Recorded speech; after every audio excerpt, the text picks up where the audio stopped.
Buying a new car. Now, that is not in and of itself a financial mistake. It depends on your circumstances. A lot of this does. Millions of new cars sold each year, but few people can afford them. And our best advice here is you should be paying cash for a car. We don't like car payments. We just talked about credit card debt. Debt is the same, even though the interest rate may be a little bit better. But when you think about how cars are advertised, you don't ever see on an ad that I can really put my finger on or think about. Very rarely do you see the price of the car. Correct. You see the monthly payment. Yes. And that's what rings a bell in people's minds because we're so conditioned to have a car payment. And there may be starting out a time where you have to have one, but if you can avoid it, great. And getting to that point increases your chances of financial independence. And let's talk about this. Goes back to wants and needs. You need to get to work. You need to get to school. You need to get certain places. But do you need a $60,000 car to get there? Right. No. Especially when you're younger. Do you truly need a new car or a car that has, insane payments to be able to take care of business? No.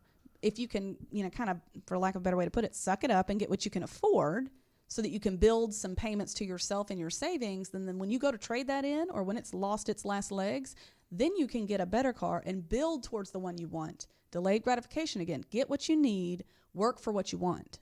Absolutely. And that I'm pretty excited to talking about this specific topic because I recently paid off my car, so that's something that I'm still kind of celebrating.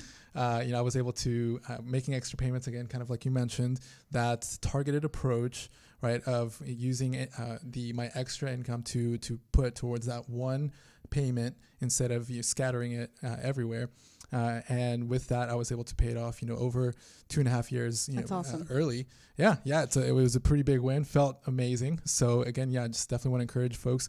I bought the car 2 years, 2 years old. Had a few miles on it, but great car has served me well, and is exactly what I need. Now you're at a precipice here on decision making because you've got that sucker paid off. So what you do from this point forward is key on never having another payment, right? So what are you doing with the money that you were making the car payment on? Yeah. So the first month That's okay. I went out and bought a new cymbal for my drum set. There you go. But from now on, I'm going to be putting that money towards a savings account so that I have that cash built up to buy the next car. Yep. That's And you'll awesome. always have a trade-in value when you get ready to change your car, right? But a lot of people think of trading cars every 2 or 3 years, and that still plays from behind. Really, that's what we're talking about here. Don't play from behind. Play from in front. And if you can have that car paid off, build a savings account, and then when you have the trade-in plus the cash to get the new car, you're all set and you don't have a car payment, and then you're ahead of the game. Yeah.